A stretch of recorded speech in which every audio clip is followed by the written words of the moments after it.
Bon, les gars, je voudrais juste parler et exprimer des choses que, comment dire, que qu'il faut exprimer, c'est-à-dire dans le sens où on n'a évidemment aucune légitimité de parler quoi que ce soit, mais on a le droit malgré tout de d'exprimer les choses qui nous dérangent, ouais, pour essayer d'approfondir, essayer de comment dire, de toucher du doigt les problématiques. Il y a ici quelque chose qui m'a, comment dire, qui amène beaucoup de réflexion ces derniers temps euh, sur. Alors, je vais démarrer, bien entendu, de comment dire, des derniers événements, pour pouvoir voir un petit peu l'attitude générale que l'on a.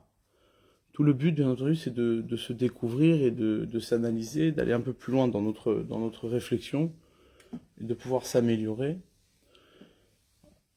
Surtout qu'on est dans une période, bien entendu, comment dire, bien particulière. C'est-à-dire, c'est une période qui est très très importante. C'est-à-dire, elle est trop négligée cette période-là.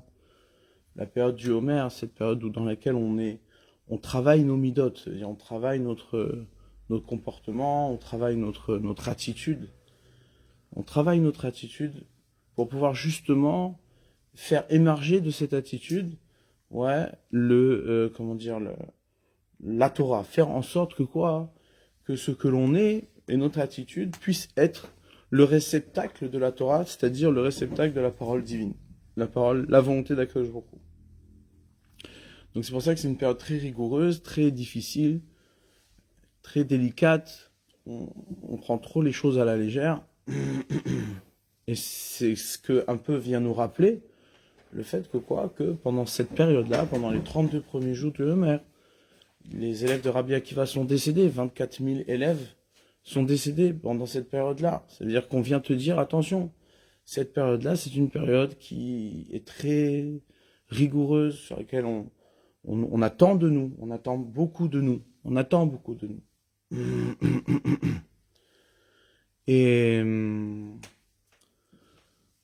et donc voilà, je voudrais juste arriver à creuser ça, à creuser cette période, à creuser ce qui est le travail qui nous est demandé à ce moment-là. Il y a dans l'attitude, moi, c'est comme ça que je vois les choses, c'est-à-dire c'est comme ça que c'est la réflexion que j'ai sur les événements. On a une attitude comme ça un peu rapide, un réflexe de vouloir interpréter les événements quand il se passe des catastrophes ou quand il se passe des choses, peu importe, positives ou négatives. On va donner notre avis, on va donner notre analyse, et il y a comme ça comment dire, une espèce de facilité, c'est-à-dire une espèce de réflexe, ouais, de réflexe humain, ouais, à vouloir donner son avis, à vouloir donner son avis. Et ce qui se passe, c'est que je me suis demandé pourquoi. C'est-à-dire, je vais vous donner la raison pour laquelle je me suis arrivé à cette réflexion.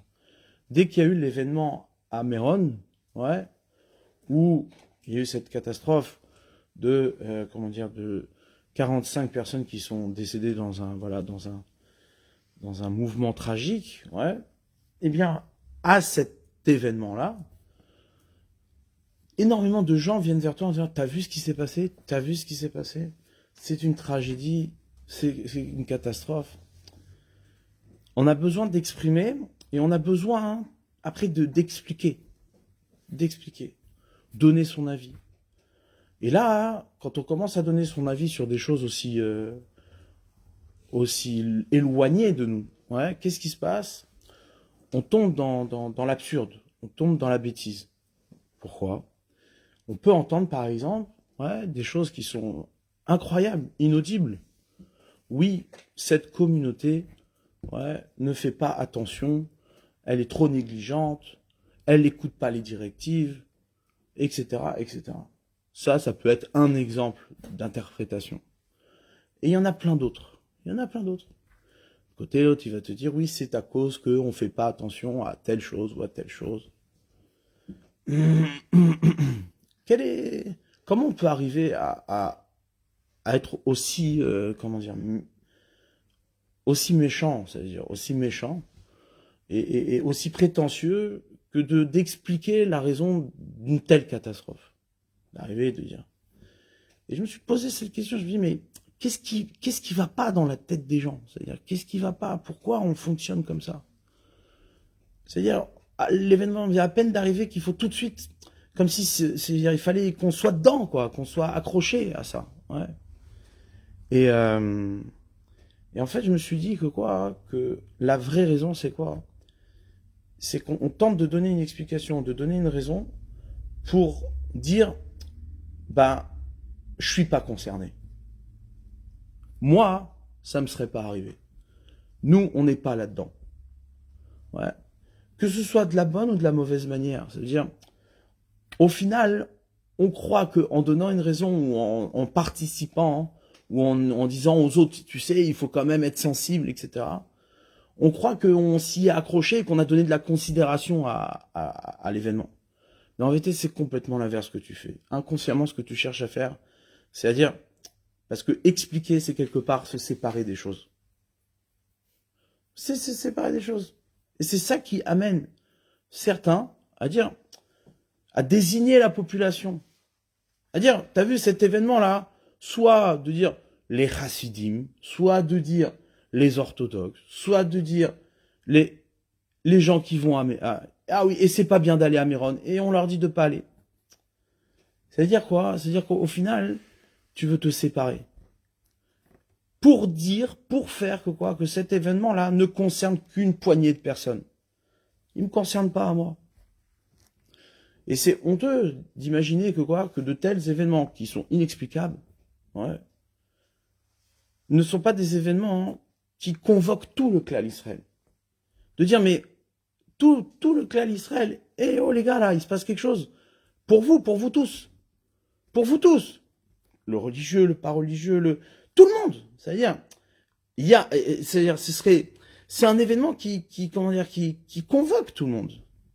Il y a de ça quelque temps, ouais, les Sfarim, ils ramènent que quand Akadosh Baruch Hu, il veut envoyer un message fort, lorsque Akadosh Baruch Hu, il veut faire réagir, qui c'est qui va toucher?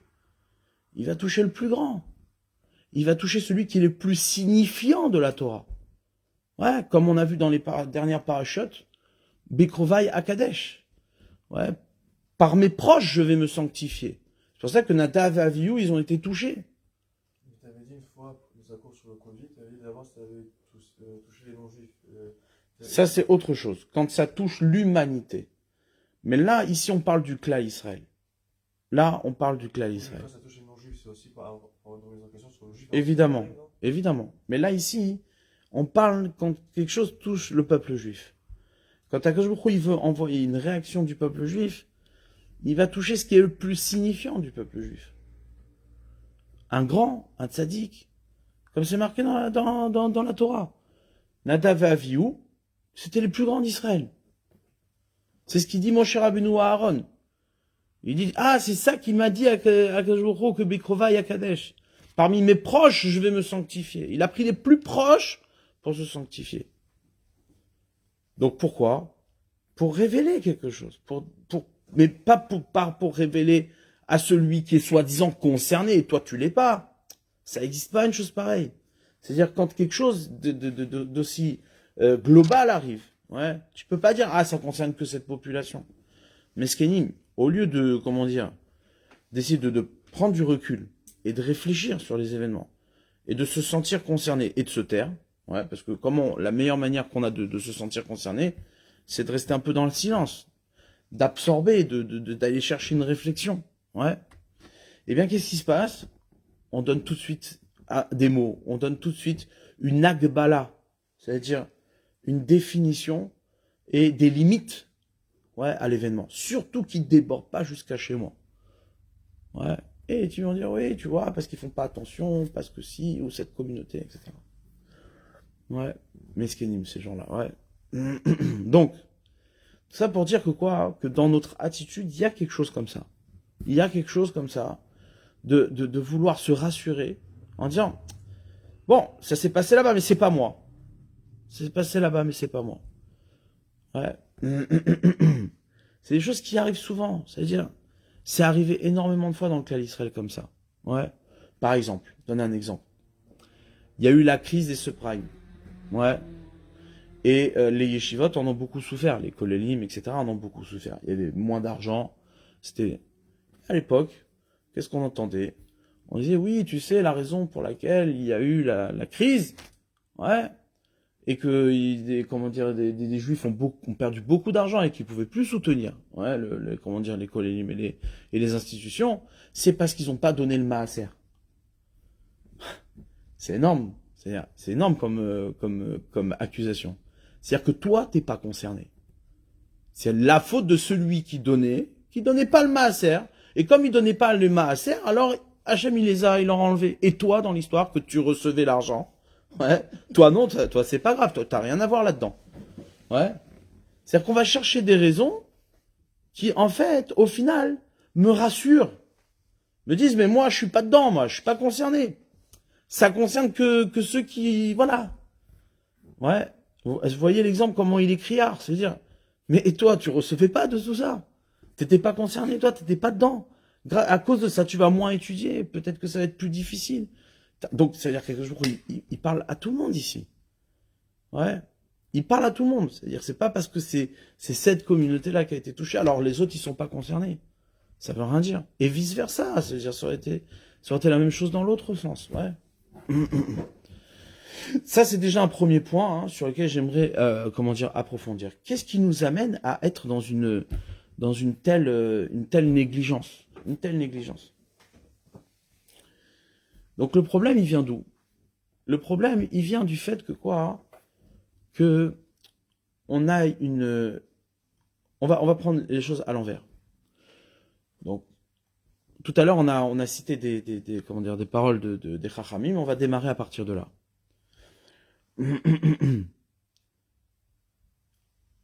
On voit dans les Pirkei Avot que quoi?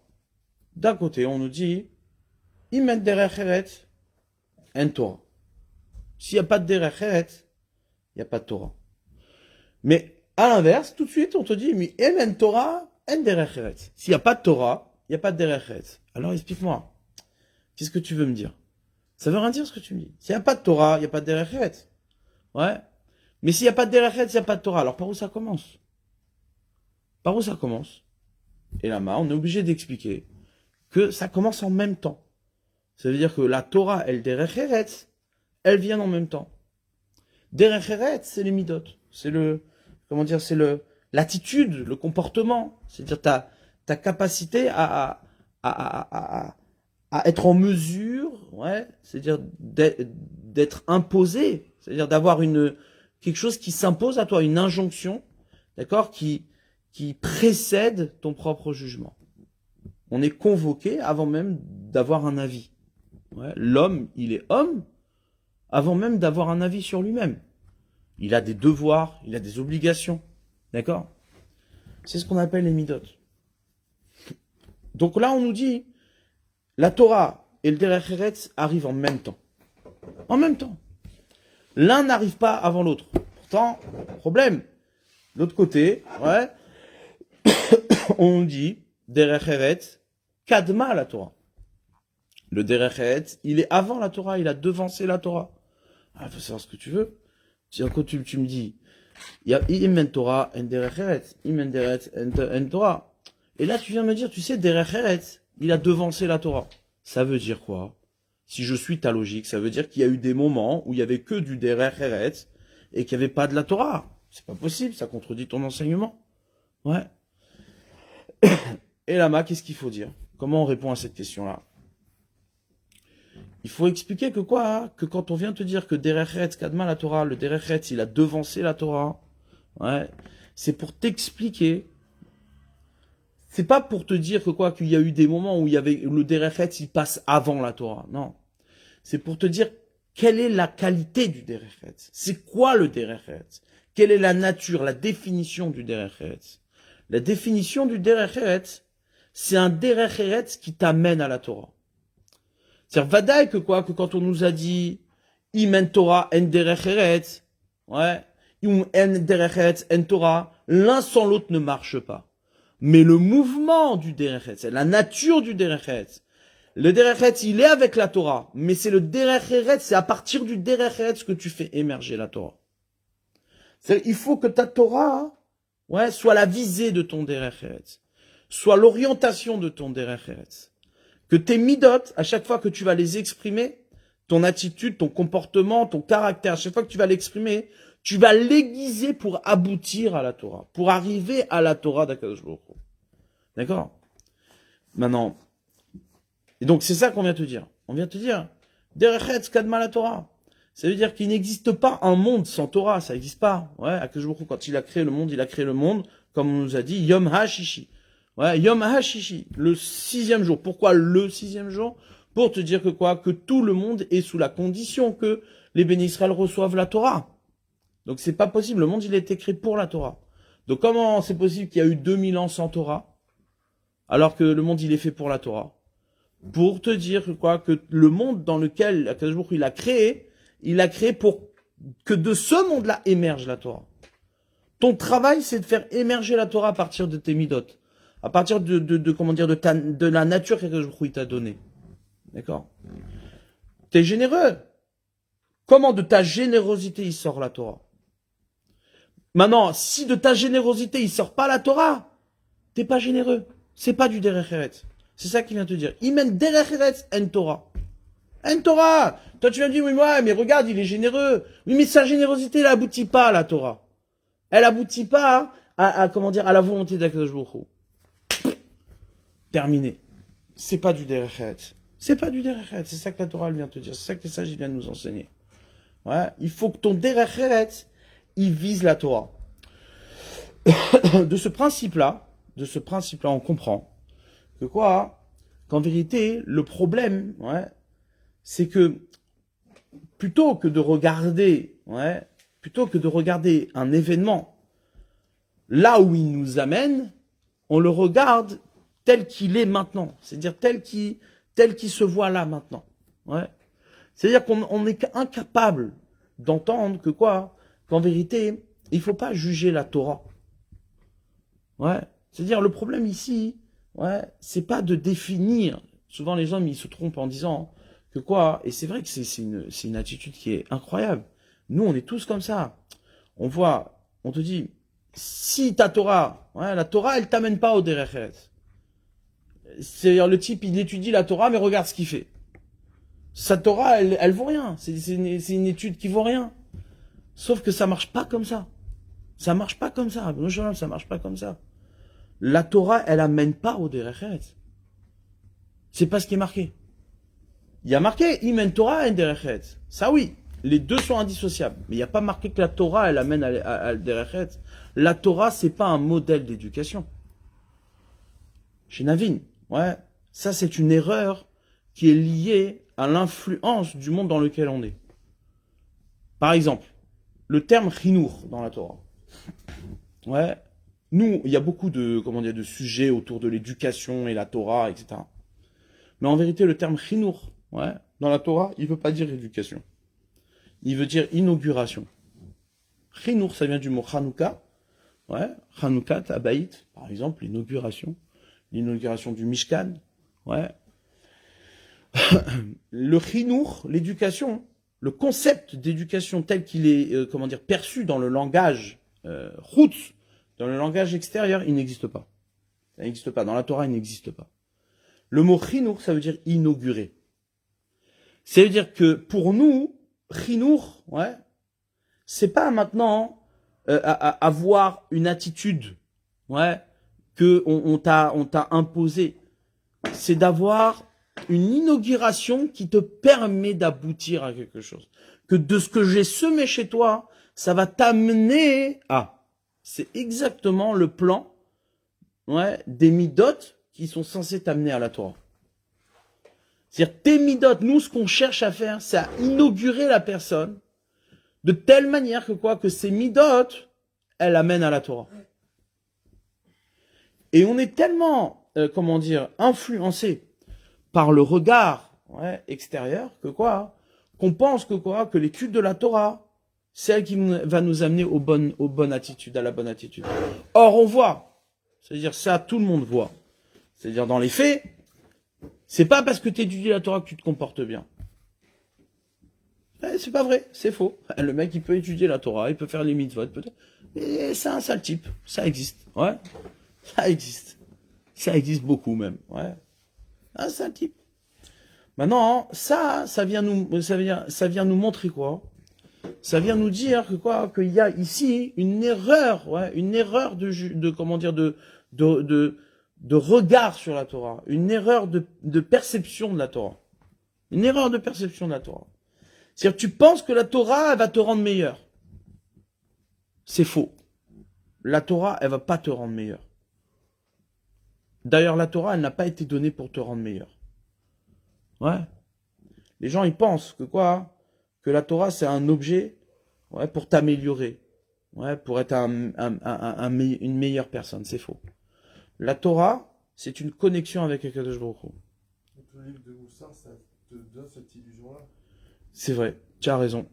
Tu as raison que quoi? Que les livres Sifré Moussa, ouais, les livres de Moussa, ils donnent cette illusion-là. Ça, ce sera un sujet en soi qu'on développera. C'est pour ça que beaucoup de rabbanim étaient opposés au Moussa. D'accord? Parce qu'il y a un danger comment dire, dans la conception qu'on peut avoir du Moussa. On verra ça plus tard. Une fois, on développera. Mais, si tu veux, on peut même déjà dire quelques petits trucs maintenant. Ouais. Et on ne dit pas que aussi la Torah est comme aussi de combattre le Yetzirah, c'est une aide contre le Yetzirah. Non. Non, c'est pas comme ça. C'est-à-dire, bien sûr, c'est-à-dire, la Torah, évidemment que la Torah, elle calme le Yetzirah. Ouais. Évidemment que quoi que quand tu étudies la Torah, c'est-à-dire, tu sors de ton Yetzirah. Pourquoi? Pas parce qu'elle éduque le Yetzirah. Parce que là où tu étudies la Torah, il n'y a pas de Yetzirah. Ouais. C'est ça que ça veut dire. Et Fosh Yesh Torah, là où il y a de la Torah, il n'y a pas de Yetzirah. Maintenant, comment ça se fait que quoi? Que quand tu es en train d'étudier la Torah, ouais, Yetzirah, il vient t'embêter. Toi, tu es là, tu es en train d'étudier la Torah, tu penses à des bêtises. Ouais, comment c'est possible? C'est parce que tu n'étudies pas la Torah. C'est ça que ça veut dire. Ouais. Toi, tu dis, mais moi, j'étudie la Torah. Mais non, tu n'étudies pas la Torah. Parce que si tu étais en train d'étudier la Torah, Yetzirah, il n'a pas de prise sur toi. Il ne peut pas t'attraper. Ouais. Ah, comment t'expliques? Comment t'expliques?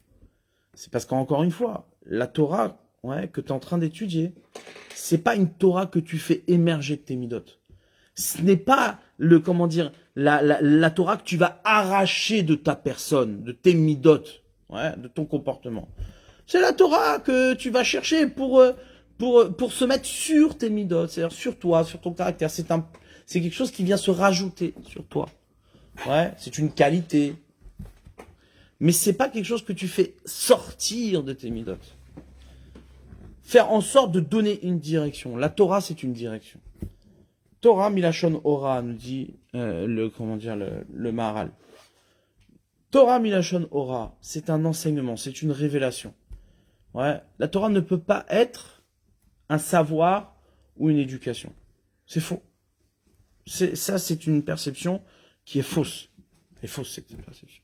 Et elle est tellement fausse qu'elle nous amène, ouais, à ne pas entendre la Torah qui se révèle des événements. Ouais. Comment dire, ce systématisme qui existe chez les personnes, à vouloir tout de suite, tu vois, tac, je définis, c'est bon, j'ai accroché une étiquette sur ce qui s'est passé. Ouais.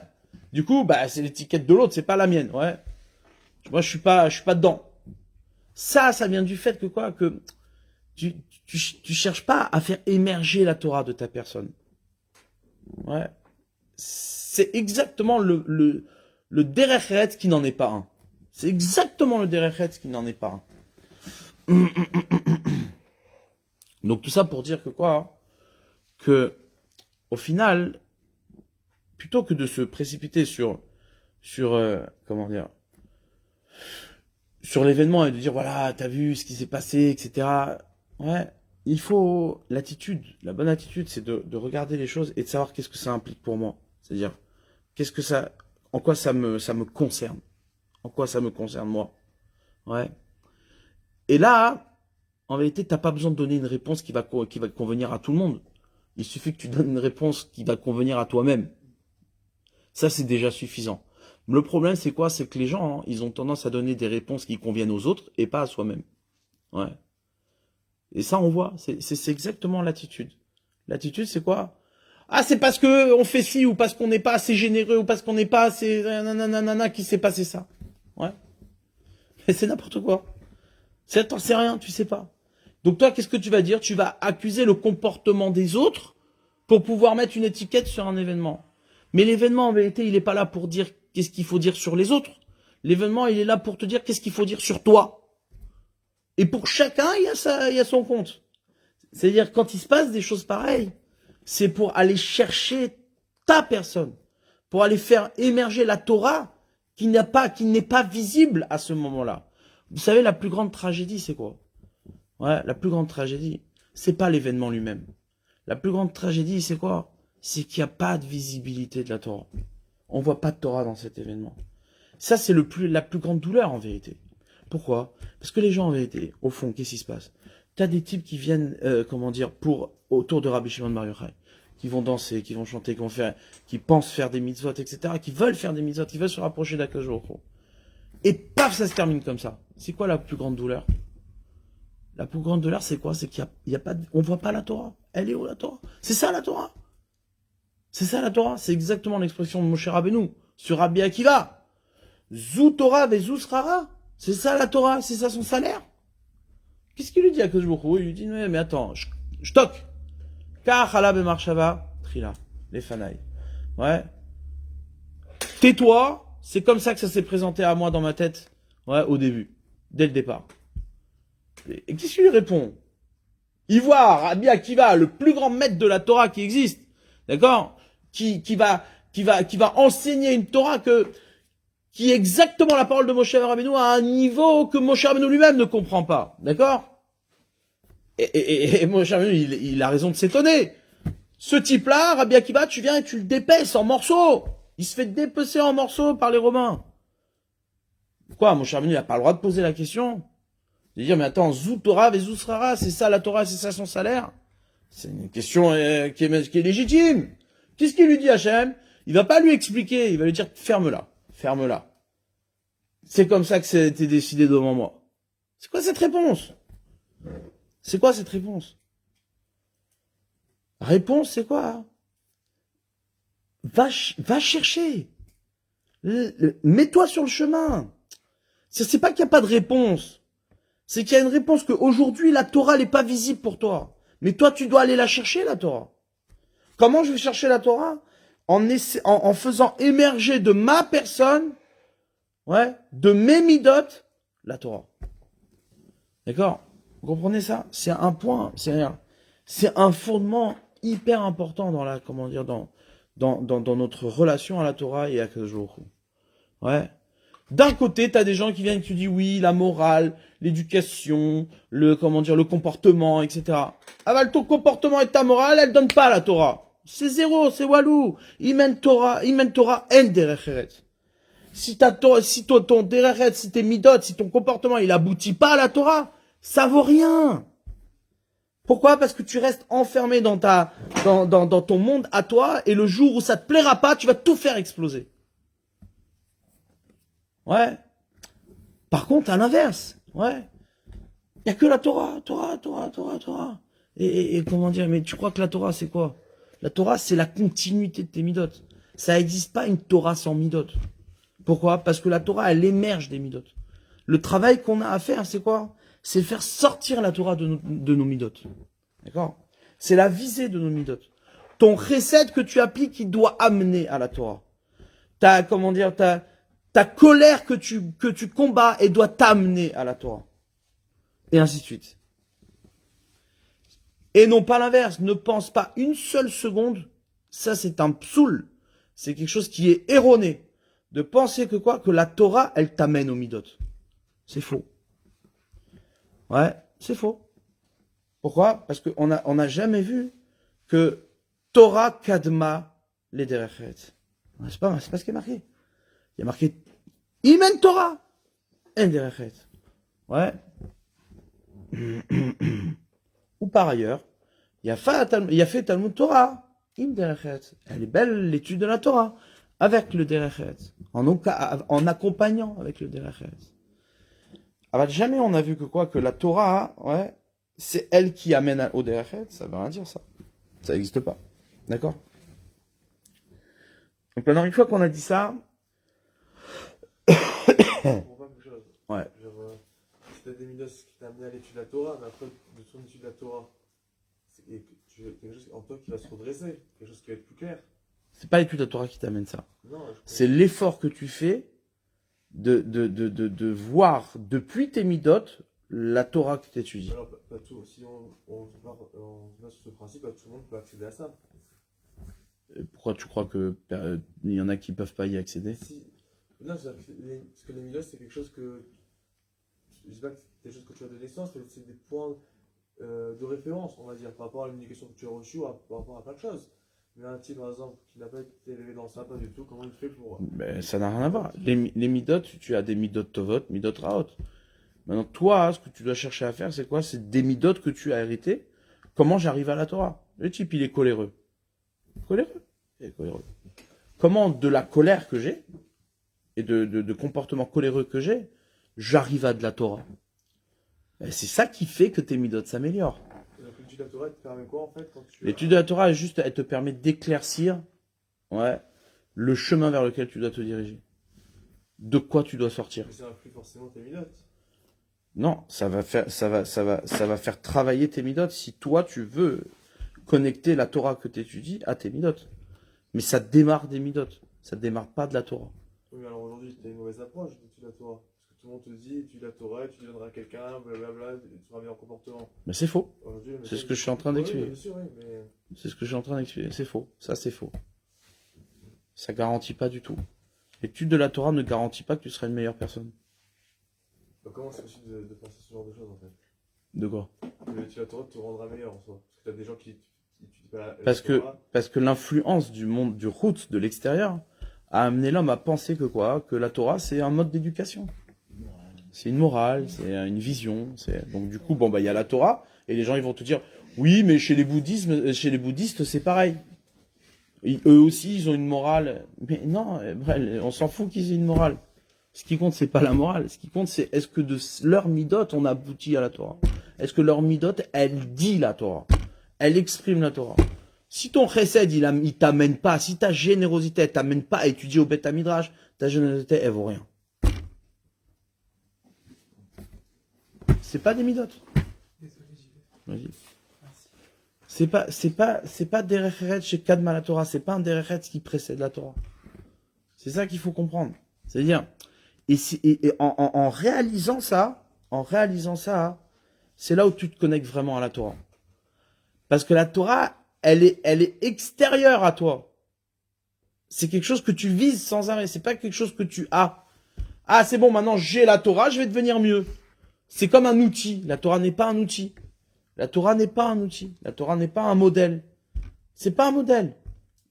Comment dire, trop souvent, on nous a fait croire, on nous a fait entendre que quoi? Que la Torah était un outil, était un modèle, ouais, un mode de vie, un emploi, comment on appelle ça, un mode d'emploi du monde et de la vie. C'est faux. C'est faux. Et souvent, ce qui se passe, c'est quoi? C'est que les ignares associent la parole des Chachamim pour justifier une telle chose en disant Istakel Boraita ou Bara Alma. Il a regardé la Torah, il a créé le monde. Ça veut dire quoi? En regardant la Torah, il a créé le monde. Ça veut dire que tu vois, la Torah, c'est le mode d'emploi du monde. Mais non, c'est pas ça du tout. C'est pas ça du tout. Istakel Boraita ou Bara Alma, c'est que il a regardé la destination, il a regardé le tachlit pour faire en sorte que le monde arrive à ce tachlit là. C'est pas un mode d'emploi. Pas un mode d'emploi. C'est quoi, tu crois que c'est facile, tu regardes la Torah et c'est bon, tu sais comment le monde il fonctionne. Et il faut être brel de penser une chose pareille. La Torah, c'est un éclaircissement du chemin que tu dois prendre. Étudier la Torah, c'est garder en tête la nécessité d'une révélation. C'est aller chercher à chaque fois ce qui n'est pas toi. Aller chercher à chaque fois ce qui correspond pas encore à tes midotes. Tu vas étudier la Torah pour voir que tes midot doivent encore et encore aller chercher la Torah. Et quand tu dis, excuse-moi, quand tu dis la Gemara, comment t'arrives pour arriver à ça? Eh ben, exactement au contraire. C'est beaucoup plus dans la Gemara qu'on arrive à ça que dans les Sifrei Moussar ou même dans des divrei Pnim, dans les paroles de Kabbalah, etc. Pourquoi? Parce que justement, tout le travail qu'il y a à faire sur la Gemara, elle vient te parler de ce qu'est une mitzvah. Elle vient te parler de ce qui est exactement la réalisation de la Torah dans le monde dans lequel tu vis. Et donc, tu sais exactement où tu dois aboutir. Tu dois exactement où tu dois aboutir. Le reste, l'étude du reste, c'est juste connecter, c'est juste comprendre comment des midot on aboutit à la Torah. Mais en vérité, quand tu étudies une mitzvah, la réalisation de la mitzvah, tu connais exactement la destination de tes midot. Ça, c'est tout le secret de Naaseh Venishma. On fera et on comprendra. Ça veut dire, Naaseh, la mitzvah, elle est avant la compréhension. Pourquoi? Parce qu'en vérité, ouais, la mitzvah, c'est elle qui te dit vers où travailler tes midot. Vers où faire aboutir tes midot. Ouais. Quand tu mets les tefilines, en vérité, il se passe quoi? Il se passe un acte qui te décale de tes midot. Et donc, du coup, toi, tu vas travailler tes midot vers cet acte. C'est pour ça que l'étude de la mitzvah, de la Gemara, etc., c'est une étude qui est l'émassé. Comme il dit, ça je nous dis, ouais. Comment c'est marqué? C'est quoi qui est Yoter Gadol? Ouais. Talmud ou Maasé? Il dit, ouais, à Talmud, c'est l'étude qui est plus importante. Pourquoi? Parce que à Talmud, Mévil est des Maasé. Parce que l'étude amène à l'action. Alors, après, il me demande, il dit, mais je comprends pas. Si tu me dis que l'étude, elle amène à l'action, c'est pas l'étude qui est plus importante. Ce qui est plus important, c'est l'action, puisque les visées de l'étude, c'est l'action. Il dit non. Il dit, qu'est-ce qui est important, hein, ouais? C'est que ton Talmud, c'est-à-dire l'étude est plus importante en cela qu'elle t'amène à l'action. C'est-à-dire, c'est pas l'action qui est importante. Ce qui est important, c'est que ton étude t'amène à l'action. Donc en fait, quand t'étudies comment je dois faire pour que de mes midot, j'arrive à la Torah. Comment j'arrive à la Torah? C'est exactement le parcours des Havot. C'est exactement le parcours de nos patriarches. Nos patriarches, ils ont démarré avec leur midot. Il n'y avait pas la révélation de la Torah. Et eux, ils ont abouti à la Torah. Comment Avraham Avinu, il a pensé à faire les matzot? Comment Avraham Avinu, on te dit Avraham Avinu, il a accompli toute la Torah entière. Même la parole d'Oraïta et même les lois des Rabbanan. Qu'est-ce qui lui arrive? Comment il a pu mettre les tefilines? Comment il a pu mettre les tefilines? Comment il a pu mettre les tzitzit? Avant même il mettait les tzitzit. Ouais. Comment? Un jour, il lui a pas dit, il y a rien, il n'y a pas eu de révélation. Les midot, ouais, ces midot, tellement qu'il était préoccupé à faire que ces midot visent la volonté d'Akadosh Baruch Hu, il est arrivé au tefilin. Il est arrivé au tefilin. De ces midot, il est arrivé au tefilin. Et on voit bien que le peuple juif, il a commencé comme ça. On a des avot, on a des pères, des patriarches, et après on a la Torah. Ça veut dire, c'est dans l'effort qu'ont fait les avot, Avraham, Yitzhak et Yaakov, ouais, de travailler leur midot, que Akadosh Baruch Hu nous a donné le srout, le mérite d'avoir la révélation de la Torah. Pourquoi quand je suis revenu, il a dit Hachem, c'est quoi ce salaire de quand tu donnes à Rabbi Akiva, lui, il a connu un monde sans Torah, il a connu un monde avec Torah. Pourquoi il n'a pas su comprendre que c'est les minutes arrivent à ça? C'est là où Akadosh Baruch Hu lui a révélé la Torah, vraiment. C'est-à-dire, il lui a révélé la Torah. L'aboutissement c'est-à-dire la Torah réelle, c'est justement c'est là où Moshe Rabbeinu, lui, il a une limite. Il comprend plus. C'est-à-dire tes midot doivent encore et encore et encore aboutir à cette réalité. C'est ma pensée à moi. Donc toi, ce que tu dois viser, c'est ma pensée. C'est pas ta pensée à toi. La Torah, même si tu l'as reçu, c'est pas une finalité en Non, soi. non. Il n'y a rien dans ce monde-là qui va te dire, voilà, c'est bon, la Torah est arrivée à bon port. Rien. Dans ce monde-là, rien n'est à la hauteur de la Torah? Rien. Donc du coup, bah, t'as compris que quoi? Que tout ce qui nous reste, c'est nos midotes. Tout ce qui nous reste, c'est nos midotes. Et maintenant, c'est quoi la Torah? La Torah, c'est la révélation de la destination de nos midotes. Ce à quoi servent nos midotes. Nos midotes, elles servent à aboutir à la Torah. L'étude de la Torah que tu fais, c'est pour faire en sorte que, quoi, que tes midotes trouvent leur correspondance. Elles trouvent leur parallèle. Ouais, c'est ça qui compte. Ouais. C'est un ridouche, c'est un amok meod. Cette histoire-là, elle est essentielle. C'est-à-dire, c'est fondamental. Et c'est ça qui fait que quoi, que l'homme devient... c'est terrifiant ce qui se passe. C'est-à-dire, nous, on est dans une génération qui est, comment dire, qui est, voilà, qui, je sais pas, j'ai pas connu les autres, et donc, moi, ce qui m'intéresse, c'est la génération que je connais, mais ça veut dire, on voit combien la Torah est bafouée, combien la Torah, elle est humiliée, combien il n'y a plus les paroles des Talmidei Chachamim. La parole des sages, la parole des Talmidei Chachamim n'existe plus. Elle n'existe plus. Quelle est la raison? Parce qu'ils nous ont, on a abouti. La raison, c'est parce qu'on est arrivé, ouais, à penser à l'envers. On pense que la Torah, c'est un modèle. On pense que par la Torah, on va aboutir à quelque chose. Ouais. Quel est l'argument principal de la nouvelle génération? Quel est l'argument principal de la nouvelle génération? C'est de dire, voilà, on a eu 2000 ans de Torah, regarde où ça a fini. Ah, où ça a fini? On a laissé faire les rabbanim, on a laissé faire la Torah, et voilà. Il faut peut-être fonctionner différemment. Maintenant, on va fonctionner différemment. On va plus passer par la Torah. Ça veut dire que l'homme s'est mis à réfléchir à l'envers. D'où ça vient, ça? Ça vient du monde route, du monde extérieur. De penser que quoi? Que ce qui compte, c'est le modèle que tu vas mettre en place pour éduquer l'homme. C'est faux. Il n'y a aucun modèle dans le monde qui éduque l'homme. Ni la Torah, ni quoi que ce soit. La Torah n'est pas un mode d'éducation. La Torah, c'est la destination que tes midot doivent viser. Un homme, c'est quelqu'un qui prend en charge ses midot pour aboutir à la Torah. Et les 10 commandements, c'est quoi alors? Les 10 commandements, c'est la révélation d'où doit aboutir tes midot.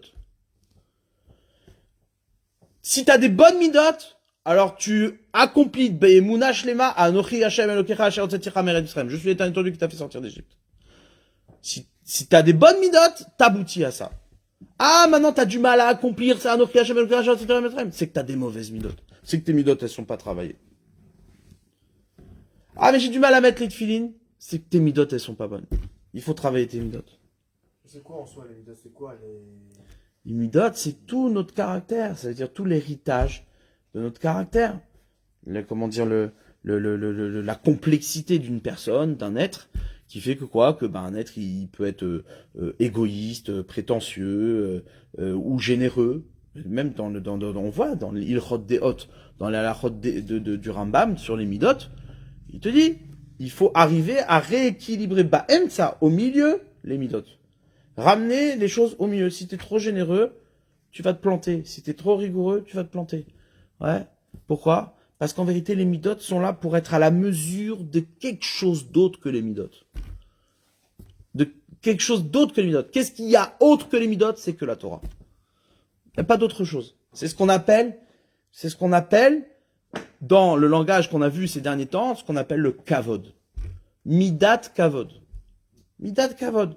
Toutes les midot sont soumises à une mida générale qui s'appelle kavod. C'est-à-dire, Kol ma she'akadosh baruch hu bara be'olamo, lo bra'ola lichvodo. Tout ce qu'Akadosh baruch hu il a créé dans son monde, il a créé pour son kavod. Ça veut dire quoi? Que tout ce qu'il y a dans ce monde-là aboutit à son kavod. Toi, ce que tu dois faire, ton travail, c'est quoi? C'est d'aller chercher de chaque chose comment j'arrive au kavod d'Akadosh baruch hu. Et comment, c'est quoi le kavod? En kavod et la Torah. Il n'y a de kavod que la Torah. Ça veut dire que mon effort à moi doit se concentrer, de comprendre, de saisir combien de chaque chose j'aboutis à la Torah. Or, nous, on ne connaît les choses que par nos midot. On ne peut pas connaître une chose en dehors de nos midot. Ça n'existe pas. Et du coup, ça met cette manière de fonctionner là, mais en action sans arrêt, en fait, l'homme. Tout le temps, il est toujours en action. Parce que, toujours de mitzvot, quoi. parce que l'homme n'existe pas en dehors du monde de l'action. Olam Shelanu, notre monde à nous, c'est un Olam Asiya, c'est le monde de l'action. Et il n'y a pas un autre monde, c'est-à-dire le monde dans lequel on vit, c'est pas un monde de je ne sais quoi, c'est un monde d'action. Donc l'homme, il est tout le temps bepeilut, c'est-à-dire il est tout le temps en action. Dès lors qu'il arrête l'action, il se prend pour Dieu. S'il se prend pour Dieu, il n'a plus d'action à faire. S'il n'a plus d'action à faire, ses midot, elles sont mortes. C'est-à-dire, les midot, encore une fois, c'est-à-dire c'est quelque chose de très... Le mot mida, comment dire, dans la Shona Kodesh, mida, ça veut dire être à la mesure. Être à la mesure. C'est pas d'avoir quelque chose. C'est pas d'être qualifié d'une qualité. D'avoir une mida, c'est d'être à la mesure de la Torah. Est-ce que mon comportement est à la mesure de la Torah? C'est ça, avoir du kavod. Avoir du kavod. C'est-à-dire, le type, il se comporte mal. Est-ce que c'est à la mesure de la Torah? Ce que tu fais, est-ce que c'est à la mesure de la Torah? C'est pas à la mesure de la Torah. C'est pas à la mesure de la Torah. C'est ça que les gens, ils se trompent. Les gens, ils essayent de se disqualifier. Par exemple, ils voient un religieux mal se comporter. Ils disent, ah, tu vois, c'est ça la Torah. À quoi ça sert? À quoi ça sert s'il fait ça? Mais en fait, ce que tu es en train de faire, c'est quoi? T'es juste en train de dire que t'es pas concerné. C'est ça que tu es en train de faire. T'es pas en train de dire ce qui est bien, ce qui est pas bien. Tu es en train de dire que t'es pas concerné. C'est ça que tu dis. Bien, une fois, tu as dit que les midot, dans la Torah, on voit aucunement les midot de la Torah. Et pourtant, Elles sont pas marquées, ouais. Et pourtant, dans Mishpat Sharim, il dit que pour écrire son livre, il les a écrits à partir des paroles de la Pinchas et qui suit la piété, la rigueur, etc. Et pourtant, tu vois que tous ces traits-là, ce sont des traits de caractère, des midot. Pas tout à fait, non. On regarde bien. Dans les, comment dire, dans l'échelle, dans le soulam de Rabbi Pinchas Ben Yair, il n'y a pas de midot. Alors, quand il parle de piété, tout ça, c'est pas des. Non. Tahara, Gdusha, Zehut, Zrizut. Le zèle, c'est la flemme, c'est aussi une mida, genre. Ouais, t'as raison, c'est vrai. C'est-à-dire, mais c'est pas, ici, il n'en parle pas en tant que mida, caractère de la personne. Il parle de ce que tu dois acquérir, de ce que tu dois travailler. C'est-à-dire, le Messiah Tisharim, c'est-à-dire, nous, on a tout le temps pensé que quoi, à cause justement d'une facilité, c'est-à-dire, c'est un peu malheureusement sous l'influence de la Haskala qu'on a orienté la définition du Moussar sous cette forme-là. Mais ça veut dire, le Moussar, c'est pas du tout un livre de morale. C'est-à-dire, c'est marqué, Shema beni Moussar avicha, val titosh Torah timecha. Écoute mon fils, le moussard de ton père, et ne t'écarte pas de la Torah de ta mère. Le Ramban, il vient révéler que quoi? Que le moussard, c'est rattaché au père. Moussard avicha. Ouais, c'est rattaché au père. De la même manière que le père, il est extérieur au fils, c'est-à-dire c'est une dimension qui est éloignée du fils. Parce qu'il y a le père et il y a la mère. Entre le père et le fils, ou la fille, il y a la mère. Ouais. Donc le fils, pour atteindre le père, il est obligé de passer par la mère. Ouais. C'est-à-dire que le père, c'est une dimension séparée du fils. Ouais. Et bien le moussard provient d'une dimension séparée. C'est-à-dire que le vrai moussard, c'est la Torah qui devient une Torah. C'est ça le vrai moussard. C'est la Torah qui te fait des reproches. Ouais. Nous on croit que le moussard, c'est oui, bon bah moi je vais travailler par ma réflexion, ma personne, mon comportement, et donc en fait qu'est-ce qui se passe? Tu fais une erreur parce que tu vas essayer de mettre en valeur ta personne. C'est faux. Tout le moussard, c'est la Torah qui te fait une Torah, qui te fait un reproche. Qui te dit mais attends, tes midot, t'as vu à quoi elles aboutissent? T'as vu à quoi elles aboutissent? Ouais. Comme c'est marqué. Il y a marqué qui ner mitzvah ve Torah or Vederech Chaim Tochechot Moussa. Ouais. Qui ner mitzvah. Le ner, c'est la mitzvah. Ve Torah or, et la lumière, c'est la Torah. Vederech Chaim, et le chemin de la vie, Tochechot Moussa. C'est les reproches du Moussa. C'est-à-dire qu'en vérité, le Moussar, c'est le reproche qui vient de la Torah, qui vient te dire que tes midot, elles sont pas dans l'orientation de la Torah. C'est ça. T'as compris? Donc le Moussar, c'est pas du tout un livre de morale. Et donc, c'est pas de la moralité. C'est malheureusement, de plus en plus, on a associé, le Moussar à la moralité, dû à l'influence du route, encore une fois, du monde extérieur. Mais c'est faux. C'est entièrement faux. Ouais. C'est-à-dire, encore plus nous les Français, c'est-à-dire, nous les Français, on est encore plus touchés par ça. C'est-à-dire, on a été éduqués malheureusement à penser la Torah, ouais, à travers la notion de midot, de moussard, de morale. Pourquoi? Parce que ce qui a compté avant la Torah, c'est la Teshuvah. Ce qui a compté avant la Torah, ouais, c'est de mettre en valeur le comportement de l'homme. C'est faux. Ça, c'est une mauvaise approche de la Torah. La seule chose qui a de la valeur, c'est la Torah. En kavod et la Torah. Et il n'y a pas de kavod aux bonnes midot. Tu donnes pas du kavod aux midot. Tu donnes du kavod à la Torah. Tu donnes du kavod à la Torah. Maintenant, toi, tu as des bonnes midot. C'est pas ça qui mérite du kavod. Ce qui mérite du kavod, c'est que tes midot, elles aboutissent à la Torah. C'est comme ça que tu juges si une personne elle a des bonnes midot ou elle a des mauvaises midot. Tu veux avoir des bonnes midot, tu regardes si tes midot, elles te motivent à la Torah. Si tes midot, elles te motivent pas à la Torah, c'est que tes midot, elles sont pas encore bonnes. Il faut aller les travailler. Ouais. Ok. Donc ça veut dire, pour revenir comment dire, à notre sujet, c'est Nora Ve'ayom que à chaque fois qu'il y a des événements pareils, on tombe exactement dans les mêmes travers. L'interprétation des événements, donc la séparation de comment dire, de combien je suis concerné de cet événement. Ouais. Concerné, pas concerné. Et les gens ils font du mytho. Ouais. Mais oui, mais si tu dis rien, alors t'es pas concerné, qu'est-ce que ça veut dire, et t'es pas sensible. Détends-toi. Plus tu fais du spectacle, moins t'es concerné. Ouais, moins t'es concerné. C'est-à-dire, tu veux être concerné. Dis-moi en quoi cet événement, il te parle à toi tout seul, toi personnel, chez toi, à la maison. Ouais, pas devant tout le monde. Pas devant tout le monde. En quoi cet événement-là, il va t'amener à percevoir et à connecter tes midotes à la révélation de la Torah quelques jours il t'envoie. À toi, personnellement, toi, chez toi, à la maison, t'as pas besoin d'en parler. T'as pas besoin d'en parler.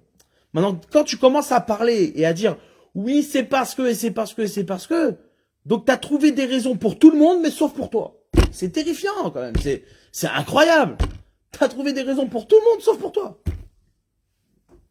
Et ce que tu dis, j'ai l'impression que c'est un peu une démarche qui est même sur des choses qui nous concernent. Des fois, je sais pas, on peut remarquer qu'on a fait une erreur ou qu'on a un mauvais comportement et le besoin d'en parler permet de s'exclure un peu de ce comportement-là, de se dire au final le fait d'en parler ou le fait de dire telle chose ou tel comportement, c'est un moyen de se rassurer. Je suis plus en fait, c'est-à-dire je viens de changer en fait. Du fait même de l'avoir dit, je viens de changer. C'est un moyen de se rassurer.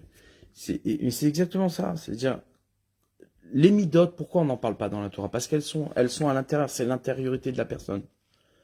Ouais. Donc du coup, qu'est-ce qui se passe? Comment dire, quand, par exemple, tu me dis, mais si la Técharim, Rabbi Pinchas Ben Yair.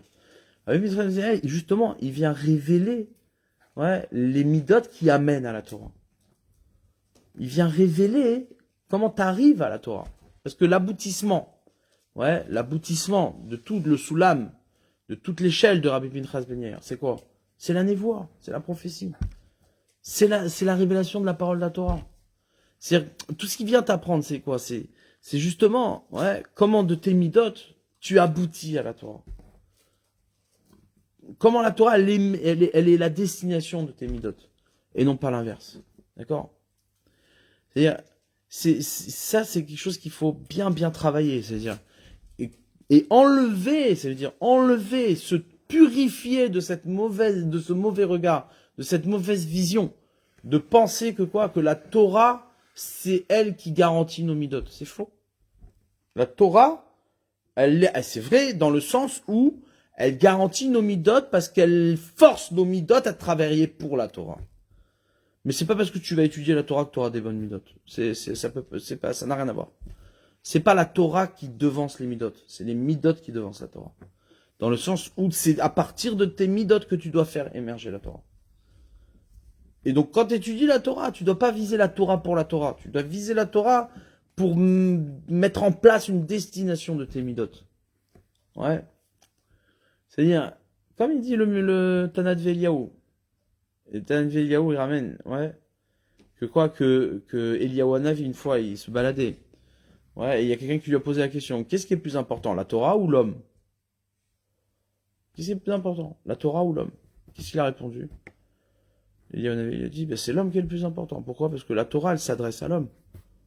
Ouais. Ça veut dire quoi? Ça veut dire quelqu'un qui va étudier la Torah en pensant qu'il n'y a que la Torah, il fait fausse route. Pourquoi? Parce que la Torah, en vérité, c'est une révélation de l'homme.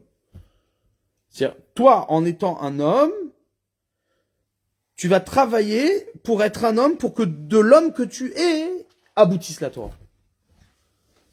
Et c'est ça qu'en fait le secret de l'enseignement. Imen Torah en derechet, imen derechet en Torah. C'est indissociable. C'est-à-dire, tu peux pas être un homme si l'homme que tu es n'aboutit pas à la Torah. Parce que un homme, c'est la révélation. Ouais, l'homme, c'est ce que la Torah, elle a révélé. C'est ce que la Torah, elle a révélé. Ouais. Mais la Torah, en tant qu'outil, en tant qu'objet qui fait de toi un homme, c'est n'importe quoi. Ça veut rien dire. Ça n'existe pas. La Torah ne peut pas être un objet de morale. Et c'est ça toute la dérive qui existe dans l'étude que l'on fait nous aujourd'hui. C'est-à-dire, tu vas étudier des paroles hyper profondes de Pénimiout, c'est-à-dire d'intériorité de la Torah et tout ça, pour aller parler de Moussa, pour aller te dire, voilà, il faut qu'est-ce que tu mélanges? Qu'est-ce que tu fais honte à la Torah en faisant ça? Tu fais honte à la Torah. La Torah, c'est pas un livre de morale. C'est pas un livre de morale. Si c'était un livre de morale, on le saurait. C'est pas marqué. Il y a pas de livre de morale. D'accord? Et c'est quand même dingue. C'est-à-dire, le Rabbi Yerucham, il ramène, ouais, le Rabbi Yerucham dont je vous ai parlé la dernière fois. Rabbi Yerucham, il ramène que quoi? Que dans la science, on a défini 4 règnes. Ouais, il y a 4 règnes. Il y a le règne minéral, le règne végétal, le règne animal et le règne de l'homme. Ouais. Il dit, en vérité, le Kuzari il ramène qu'il y a le règne minéral, le règne végétal, le règne animal, le règne humain, et il y a le règne Israël. Il dit, sur chaque règne, ouais, il y a quelque chose qui le caractérise et qui le définit. C'est un règne, ce qu'on appelle un règne. C'est-à-dire, c'est ce qui le définit et qui le maintient. De la même manière que chez l'animal, c'est pas l'intelligence qui le gère. Et donc, ce qui va le gérer, c'est quoi? C'est son instinct. L'homme, ce qui va le gérer, c'est son intelligence. C'est pour ça qu'un enfant, un bébé, un nourrisson, tant qu'il n'a pas d'intelligence, il peut pas être capable de mesurer le danger. Il peut pas marcher, il peut pas. Ouais, puisque tout ce qu'il apprend, toute son évolution est par son intelligence. Du coup, il est obligé de faire grandir son intelligence pour pouvoir grandir lui aussi avec. Alors que l'animal, dès sa naissance, il sait marcher. Dès sa naissance, il sent le danger. Pourquoi? Parce qu'il est dirigé par l'instinct. Il dit c'est exactement la même chose. Un Israël, ouais, un juif, il est dirigé par la Torah. Il n'est pas dirigé par son intelligence. C'est-à-dire quoi? C'est-à-dire que si t'as pas de Torah, ouais, t'es aussi bête qu'un homme qui n'a pas d'intelligence. Un juif qui n'a pas de Torah, il est aussi bête qu'un homme qui n'a pas d'intelligence. Et tu veux la preuve la plus flagrante, la plus mesurable, ici, là, maintenant, dans notre génération? Le seul pays au monde, ouais, le seul pays au monde, que ça fait 2 ans qu'il n'a pas de gouvernement, il n'a pas de tête, il n'a pas de dirigeant, ouais, et qui se disputent, ils n'arrivent pas à monter un gouvernement, c'est Israël. C'est Israël, c'est le pays du peuple juif. C'est quand même dingue, c'est un truc de fou. Pourquoi? C'est simple. Quand il n'y a pas de Torah, tu deviens bête. T'as pas de Torah, t'es moins qu'un homme. T'es moins qu'un homme. Un homme, quand il est dirigé par l'intelligence, il a de l'intelligence. Mais un juif, c'est pas par l'intelligence que ça fonctionne. Ça fonctionne par sa Torah. Du coup, quand il n'a pas de Torah, il n'y a plus de midot. C'est fini, terminé. Ouais, regarde, donne le chumash. Ah, voilà le chumash. Tu veux savoir qui c'est qui dit ça? C'est Rashi. Rashi ramène ça dans Vaetranan. Tu iras t'en prendre un Rashi. Ouais. Qu'est-ce qu'il dit? Aïe,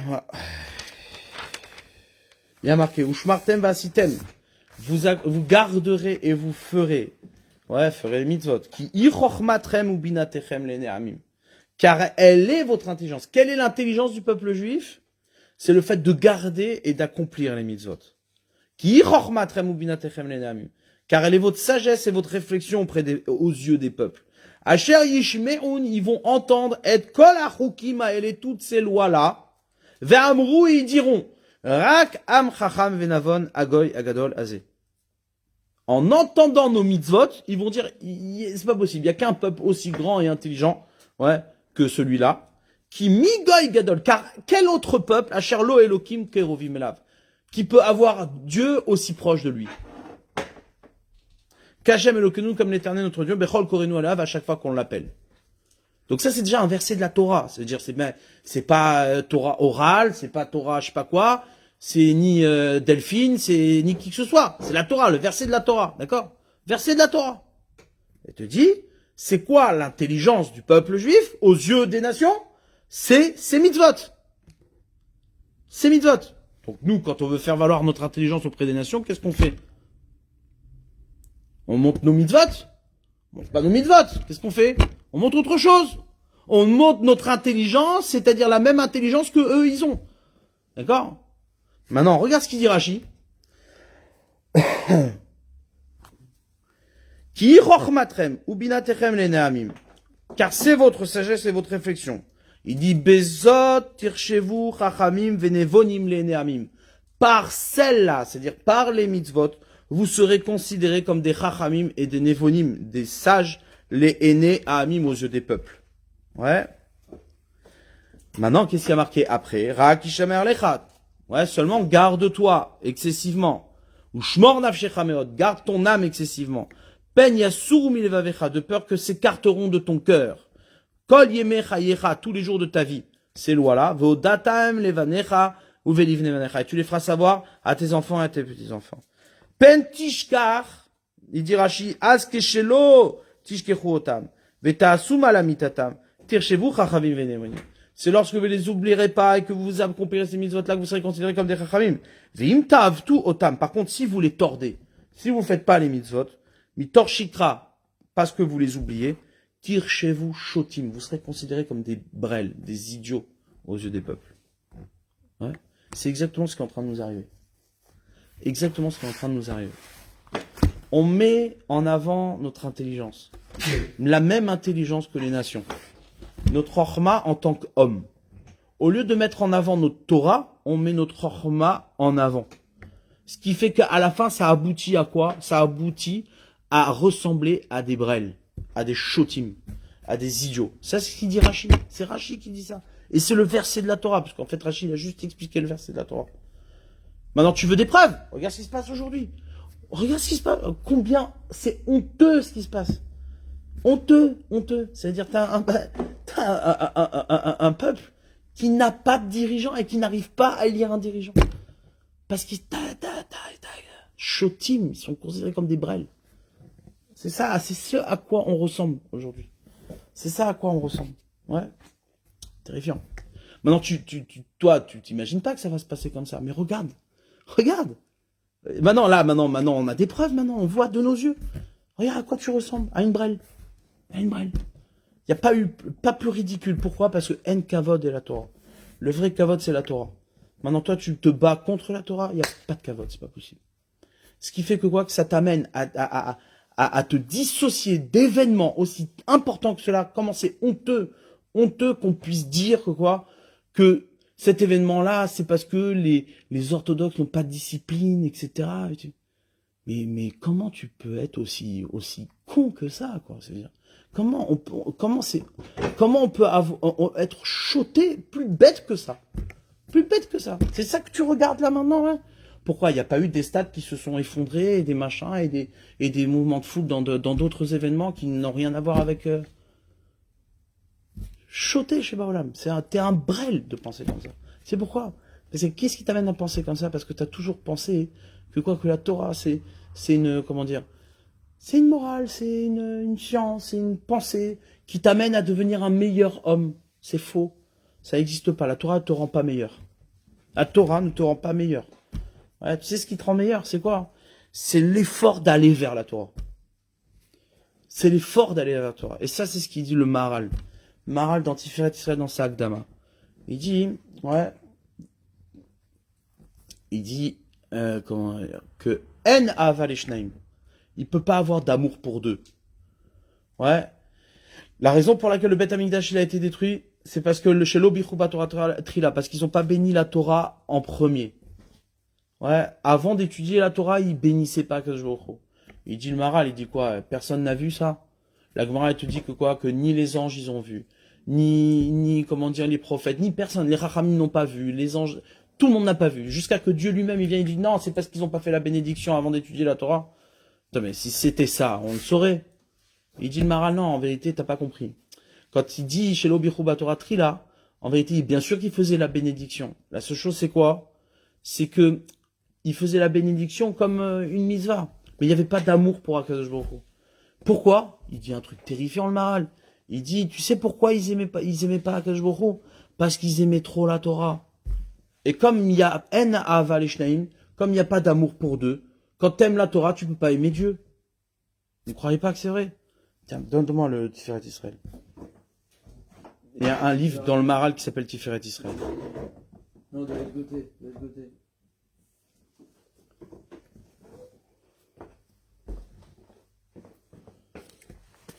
On va lire dans le texte, tu vois, ça c'est tu vois, c'est une introduction qu'il faut lire et relire sans arrêt. Il dit des vadaï adibour bapé ayum evarechim, c'est évident que quoi, que par la bouche il faisait la bénédiction. Avala kavana à la bracha, mais l'intention qu'il y avait dans la bénédiction beatzma I ava agmura, c'est l'amour complète, vadvekut, et la fusion el Hashem barach envers Hashem barach. Les eov Hashem barach b'ma shenatan la Torah. Aimer Hashem parce qu'il nous a donné la Torah. C'est-à-dire la Torah c'est une direction. Vezeu inyan abracha. C'est ça tout le sujet de la bénédiction. Ve'en kol avot shavot. Et pas tous les amours sont les mêmes. Ki ahava amitit ahava bechol lev ou bechol nefesh. La véritable amour, c'est l'amour de tout ton cœur et de toute ton âme. Ou qui dirti ve'aftat Hashem elokech bechol lev avcha bechol nefesh bechol modecha. Comme c'est marqué, tu aimeras l'Éternel ton Dieu de tout ton cœur, de ton âme et toutes tes forces.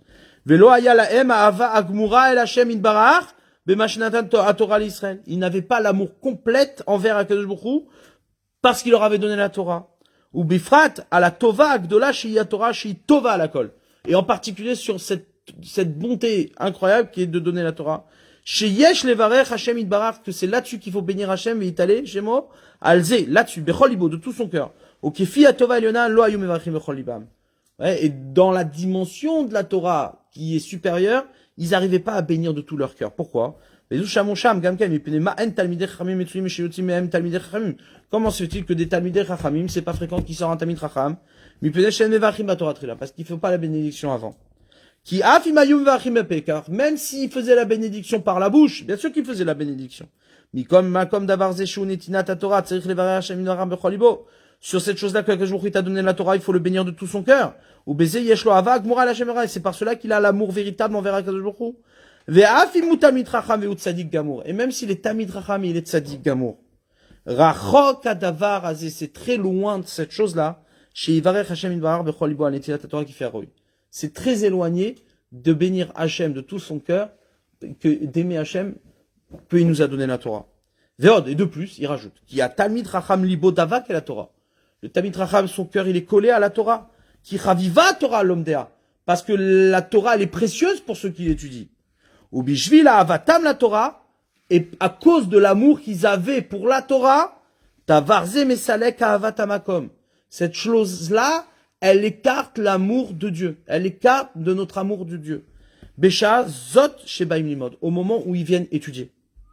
Ki ka'asher baim limod Torah, ve'avatam el la Torah, ve'avatam el la Torah, et parce que quand ils viennent étudier la Torah et que leur amour est consacré sur la Torah, en belimut shelahem ahava el Hashem yitbarach. Il n'y a pas dans leur étude de l'amour envers Dieu. C'est incroyable. Bema shenatan Torah par le fait qu'il nous a donné la Torah. Qui en ahava leshnaim, parce qu'il ne peut pas avoir d'amour pour deux, ça n'existe pas. Qui kol ahava idvekut beneav, parce que le principe de l'amour, c'est d'être collé à celui qu'on aime. Vim davak baiser et non davak ba'acher. Et s'il est collé à celui-là, il peut pas être collé à autre chose. C'est pour cela que l'amour de la Torah qui est précieuse pour eux, cette chose-là, écoute bien, c'est pour cela que l'amour de la Torah qui est précieuse pour eux, ça, c'est ce qui les écarte de bénir Hachem de tout leur cœur parce qu'il leur a donné la Torah. Les Hachem et Marim Torah Trila. D'accord? Mais Forash, d'accord? C'est-à-dire, il y a un truc ici qu'il faut comprendre. C'est-à-dire, comment on en arrive là? On en arrive là parce que tu prends la Torah, c'est-à-dire, tu fais, ta personne, elle fusionne avec la Torah et elle aime la Torah. Mais en vérité, c'est pas ça. La Torah, jamais tu fusionnes avec elle. Jamais. Tu peux pas prendre la Torah comme l'objet, comme un objet qui est toi. C'est pas possible. Du coup, la Torah devient une destination. Et donc, qu'est-ce qui se passe? Tes midot doivent travailler pour arriver à la Torah. Et c'est grâce à cette Torah qui t'a donné que tu vas pouvoir orienter tes midot et être aimé à Kadosh Baruch Hu. Parce que l'essentiel, c'est de faire que quoi? Ma'urachum afatarachum. C'est quoi le travail des midot? C'est d'être domé à Kadosh Baruch Hu, de ressembler à Kadosh Baruch Hu. Ma'urachum afatarachum. Lui, il est miséricordieux, toi aussi tu dois être miséricordieux. Il y a une mitzvah de ressembler à Kadosh Baruch Hu. Ouais. Donc la Torah qui t'a donné, c'est elle qui te permet de ressembler à Kadosh Baruch Hu. Ce que tu dois viser, c'est que de tes midot émerge la Torah. Juste dans un cheminement, les vidéos, c'est qui t'amène à la Torah, mais la Torah, c'est un moyen pour être domé à Hachem, en fait. C'est un moyen. C'est pas un moyen, non. Non, pas un moyen, mais c'est un... C'est la révélation d'Akadosh Baruch Hu qui te permet de te connecter à Akadosh Baruch Hu. C'est ça qu'il dit le Maral. Il dit Bema Shenatan et Torah. Il insiste beaucoup là-dessus. Il dit tu vas aimer Hachem Bema Shenatan. Tu aimes pas Hachem parce que tu aimes Hachem. Tu connais pas Hachem. Personne ne le connaît. Ouais. Tu aimes Hachem parce que chez Nathan est ta Torah. Parce qu'il t'a donné la Torah. Ça veut dire quoi? C'est-à-dire que la Torah, on ne la connaît que parce que Hachem nous l'a donnée. Il nous l'a... Mais ça veut dire, c'est quoi la Torah? C'est ce que Hachem il nous a donné. Comme c'est marqué, ouais, à Torah qu'il est kartov natati lachem. C'est un bien précieux que je vous ai donné. Ouais. En tov est la Torah. Il n'y a de tov que la Torah. C'est-à-dire quoi? C'est-à-dire, la Torah n'est pas un moyen, elle n'est pas un objet que tu peux utiliser et que tu peux apprécier. Ouais. La Torah, c'est exactement la seule chose que Akadosh Baruch Hu t'a donnée. Ça veut dire, c'est l'événement, à chaque fois que tu vas étudier la Torah, tu vas découvrir ce que Hachem il te donne. Et par cela, tu vas pouvoir te coller à Akadosh Baruch Hu. Tu vas pouvoir aimer Akadosh Baruch Hu. Maintenant, si tu prends la Torah, ouais, comme l'objet que Akadosh Baruch Hu t'a donné pour toi et se séparer de lui, et que tu aimes que la Torah, c'est mort. C'est-à-dire, à cause de l'amour que tu auras pour la Torah, tu vas oublier Akadosh Baruch Hu. C'est pour ça qu'il est mort, comme on dit Ben Zoma ou je sais plus qui aimait trop la Torah, justement. Ben Azaï, ouais, c'est la différence qu'il y avait entre lui et Rabbi Akiva, que Rabbi Akiva, lui, il est pas mort, et que Ben Azaï, il est mort. Ouais, je sais pas si c'est ça. Il y a un lieu que c'est beaucoup plus compliqué que ça. Dans tous les cas, ça ressemble à ça aussi. Ça ressemble. T'as raison, ça ressemble. C'est-à-dire que, comprenez bien cette idée-là. C'est-à-dire, la Torah, lorsqu'elle est prise comme un objet qui est au service de l'homme et qui fait l'homme, c'est plus de la Torah. C'est plus de la Torah. Oui. On est trop là-dedans en pensant que la Torah, c'est elle qui va nous faire, c'est elle c'est l'objet de, c'est notre idéologie qui fait de nous des hommes. C'est faux. C'est faux. Mais comment on dit que le Kodesh a été détruit parce qu'ils aimaient plus la Torah qu'Hachem? Mais aujourd'hui, avant l'homme il n'aime pas la Torah aujourd'hui. Tu ne peux pas dire que l'homme c'est encore pire qu'avant. L'homme il n'aime pas la Torah. Mais t'as raison. Mais ce qui se passe c'est quoi? C'est que la raison pour laquelle on n'aime plus la Torah, c'est parce que justement, plutôt que d'aimer Akadosh Baruch Hu, on a aimé la Torah. C'est ça que je suis en train d'expliquer depuis le début. C'est-à-dire que en vérité tout le monde se comporte de la même manière. en voyant un tel événement, chacun se dit, bon, c'est à cause de... Et que ce soit religieux ou pas religieux, ça change rien. C'est-à-dire que, au lieu d'entendre, ouais, qu'il y a ici Akadosh Baruch Hu qui parle à tout le monde et qui parle à chacun, ouais, qu'est-ce qu'on fait? On dit, il parle à tout le monde sauf à moi. C'est ça qu'on fait. Pourquoi? Parce que justement, le fait d'être, comment dire, de prendre la Torah, même si maintenant toi t'aimes pas la Torah, mais tu penses que la Torah des autres, c'est une Torah qui est comment dire, un modèle, qui est une manière de vivre. Alors tu vas dire, bon, bah, leur manière de vivre, vous voyez à quoi ça aboutit, vous voyez, voilà, c'est ça. Ouais. Et après, la Torah, c'est pas une manière de vivre. Ça a jamais été une manière de vivre, la Torah. Jamais. Ça n'existe pas. La Torah n'est pas un modèle comment dire, de comportement. C'est pas un modèle de comportement, c'est pas un modèle de vie. La Torah, c'est la parole divine. C'est ce qu'aujourd'hui nous a donné. Donc, ça veut dire quoi? C'est-à-dire que la seule chose véritablement qui nous appartient, c'est de connecter nos midotes vers la Torah. Faire en sorte que de tes midotes, tu vas révéler la Torah. C'est comme ça que tu es dans la réception de la parole divine.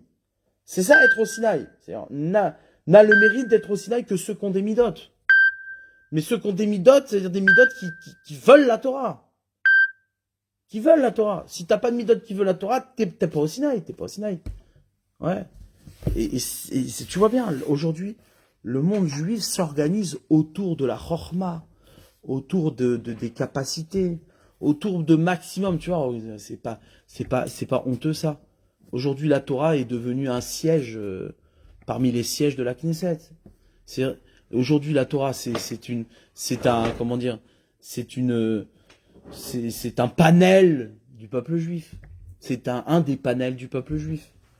Ouais. Il y a, comme de la même manière qu'il y a de tels citoyens, il y a aussi les citoyens de la Torah. Chacun avec son modèle et sa communauté. Ouais. Il y a des Mexicains, il y a des trucs, et il y a des Torahs. Ça va pas ou quoi? Quel rapport? J'ai rien à voir avec toi, moi. Comment dire, la Torah ne ressemble pas à comment dire, à un modèle de vie. Tu peux pas le comparer à un modèle de vie. Ton modèle de vie, il sort de ta tête, alors que la Torah, c'est Akadosh Baruch Hu qui me l'a donné.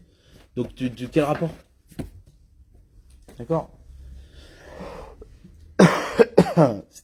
Comprendre que quoi? Que cet événement-là, il interroge chacun de là où il est, et il interpelle chacun de là où il est. Et ça sert à rien d'aller dire pour tout le monde la même chose. Parce que c'est faux. Ils disent pas. Ouais. Top.